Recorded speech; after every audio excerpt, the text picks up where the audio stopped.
Hello friends, Shashi Agarwal channel के अंदर मैं doctor Shashi Agarwal welcome you all. तो आज का जो हमारा सब्जेक्ट है that is the operation search. तो जो ऑपरेशन सर्च पेपर के मैंने 23 और 22 का जो पेपर आपके साथ शेयर किया था, तो यहाँ पे मैं क्वेश्चन नंबर 8 का जो सोल्यूशन है उसको प्रोवाइड कर रही हूँ। तो दैट क्वेश्चन जो है that relates to the dominance method.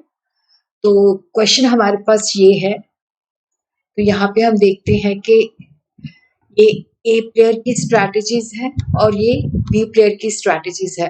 तो इसको हमने प्रिंसिपल ऑफ डोमिनेंस के द्वारा जो है सॉल्व करना है। तो ये हमारे पास प्लेयर बी की B1, B2, B3, B4 strategies दी हुई हैं। ए की A1, A2, A3, A4 strategies दी हुई हैं। तो सबसे पहले हम देखते हैं, सेटल पॉइंट निकालते हैं। तो यहाँ पे हम करते हैं कि जो रोज है उसमें हम देखते हैं कि मिनिमम वैल्यू कौन सी है। तो ये जो रो है इसमें अंदर मिनिमम वैल्यू जो है 6 है, तो यहाँ पे मैंने 6 लिख दिया।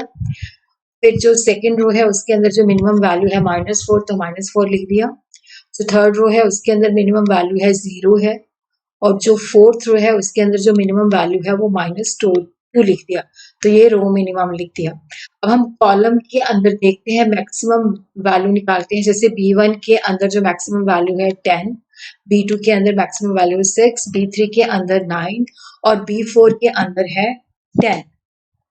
तो यहाँ पे हम देखते हैं कि जो कॉलम है उसके अंदर मैक्सिमम से हम मिनिमम वैल्यू निकालते हैं, तो ये आ जाती है 6। और यहाँ पे हम मिनिमम से मैक्सिमम वैल्यू निकालते हैं, तो ये आ जाती है 6। तो यहाँ पे हमारा सेटल पॉइंट एग्जिस्ट करता है, तो इसको आगे हमें सॉल्व करने की आवश्यकता नहीं है। और ये स्टूडेंट्स के लिए एक और भी मैंने 2 पेपर शेयर किए थे क्वेश्चन। एक 22 का पेपर शेयर किया था, एक 23 का। और देखो जो 22 में क्वेश्चन आया हुआ था गेम थ्योरी का, वो सेम उसके अंदर 23 के अंदर भी आया हुआ था। तो यहाँ पे क्योंकि जब भी हमने गेम थ्योरी के अंदर जब भी हमने क्वेश्चन सॉल्व करना है, तो सबसे पहले हमने सैडल पॉइंट निकालना है। अगर सैडल पॉइंट निकल आता है तो उसके बाद हमने कुछ आगे सॉल्व नहीं करना।